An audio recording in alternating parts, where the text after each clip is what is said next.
Hello and welcome students, Gyanjyoti coaching সেন্টারের পক্ষ থেকে তোমাদের সকলকে আরো একবার স্বাগত। আলোচনা করবো আজকে আমরা লেভেলস অফ টিচিং এবং এখান থেকে প্রথম যেই লেভেলটা রয়েছে মেমোরি, সেটা নিয়ে কিন্তু আজকে আমাদের ক্লাস বা আলোচনার বিষয়। ক্লাস বা আলোচনার বিষয় শুরু করার আগে জায়গাটি আমরা একটু ঝটপট দেখে নিচ্ছি। তোমরা যারা আমাদের সাথে যোগাযোগ করতে চাইছো, দুটো কন্ট্যাক্ট নাম্বার কিন্তু দেখতে পাচ্ছ, যে কোনো একটি নাম্বারে কল করে নেবে। সোম থেকে শনিবারের মধ্যে অফিস আওয়ারে কিন্তু কল করতে হবে। বাকি এই দেখতেই পাচ্ছ এখানে কোর্স ফি স্ট্রাকচার পুরো দিয়ে দেওয়া রয়েছে। ফর এন্টায়ার সেমিস্টার কিন্তু রয়েছে ফর মেজর স্টুডেন্টসদের জন্য 1199 টাকা এবং মাইনর স্টুডেন্টসদের জন্য রয়েছে কিন্তু মাত্র 699 টাকা। এছাড়াও আমাদের নিজস্ব ওয়েবসাইট কিন্তু রয়েছে, তোমরা চাইলে একবার কিন্তু ভিজিট করে নিতেই পারো। চলো অতিরিক্ত কথায় না গিয়ে সরাসরি আমরা আলোচনার বিষয়ে ফিরে আসছি। তাহলে প্রথম যে লেভেল রয়েছে মেমোরি, এটা নিয়ে আলোচনা শুরু করা যাক। দেখো কি বলছে, টিচিং এর বিভিন্ন স্তর রয়েছে। দেখবে তোমাদের সিলেবাসে দেওয়া রয়েছে, আমি যদি খুব বেশি ভুল না হই মোটামুটি ওখানে 3টা স্তর কিন্তু রয়েছে।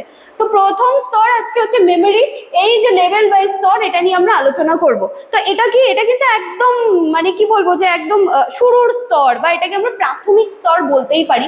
তো এই ধারণাটি শিক্ষা মনোবিজ্ঞানী BS ব্লুমের কাজের সাথে সম্পর্কিত, যেখানে কোনো কিছু শিখতে গেলে সবার আগে তোমাকে মনে রাখতে হবে, ঠিক আছে? তো এই যে তার উপরেই কিন্তু বেস করে তৈরি।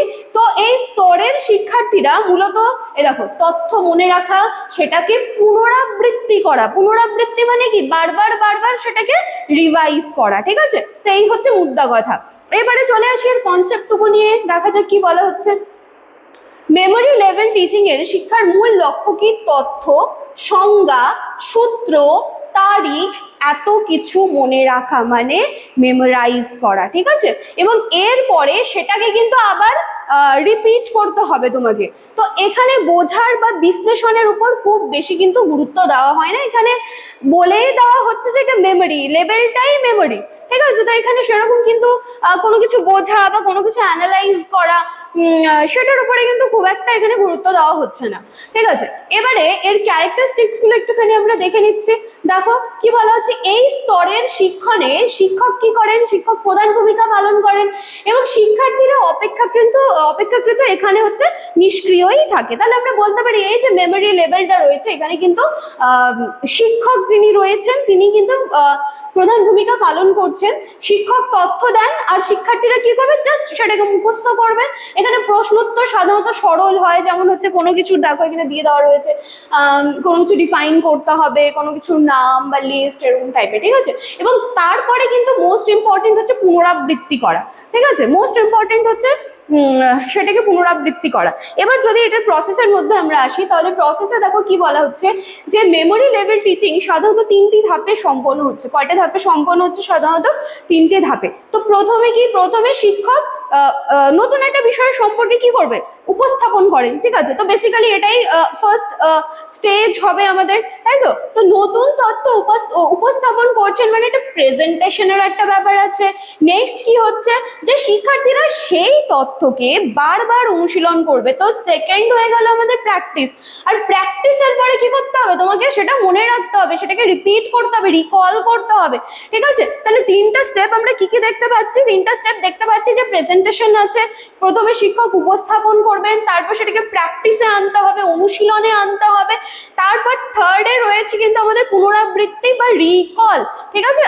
আচ্ছা চলো এবার একটু গুরুত্ব দেখে নিচ্ছি আমরা। দেখো এই স্তরটি কি শিক্ষার ভিত্তি তৈরি করে, ঠিক আছে?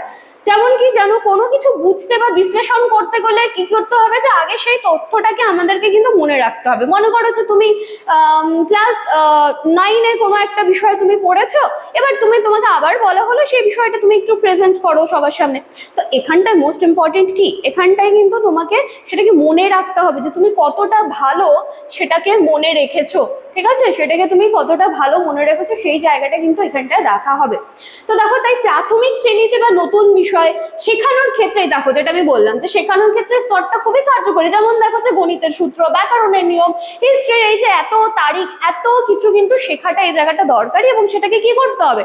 সেটাকে কিন্তু আমাদেরকে মনে রাখতে হবে, ঠিক আছে? তো মনে রাখার বিষয়টা ইম্পর্টেন্ট রয়েছে। এবার এর কিন্তু অবশ্যই কিছু লিমিটেশনসও রয়েছে। তো বলছে এই পদ্ধতির কিছু সীমাবদ্ধতা রয়েছে, এতে শিক্ষার্থীর সৃজনশীলতা এবং চিন্তা শক্তি কম বিকশিত হয়। তাহলে কি হচ্ছে, যখন তুমি কোনো কিছুকে মুখস্থ করছো এবং সেটাকে বারবার প্র্যাকটিসের মাধ্যমে মনে রাখার চেষ্টা করছো, সেখানে কিন্তু তুমি নিজের ক্রিয়েটিভিটিটা দেখাতে পারছো না। তোমাকে সেইটুকুই তথ্য, সেইটুকুই ইনফরমেশন মুখস্থ করতে হবে যতটুকু তোমাকে প্রোভাইড করা হয়েছে, ঠিক আছে? তো এই হচ্ছে লিমিটেশন। তো মেমোরি লেভেল অফ টিচিং শিক্ষার একটি মৌলিক স্তর, যেটা কিন্তু জ্ঞানের একটি ভিত্তি তৈরি করে দেয়। যদিও এটা একা যথেষ্ট নয়, এর কিন্তু আরো অনেকগুলো লেভেল ডেফিনেটলি রয়েছে, কিন্তু এই যে স্তরটা রয়েছে এটা হচ্ছে একদম শুরুর একদম বেস একটা লেভেল, একটা প্রাথমিক স্তর, ঠিক আছে? এবার শর্টলি সুন্দরভাবে কনসেপ্টটা মনে রেখে দেবে। তো চলো, আজকের ক্লাস বা আলোচনার বিষয় এইটুকুই ছিল। এই ভিডিওটা কমপ্লিট করে নাও, দেন কিন্তু নেক্সট দিনে আমরা বাকি লেভেলস গুলো নিয়ে আলোচনা করবো। দেখা হচ্ছে আবার নেক্সট দিনের ক্লাসে। Thank you.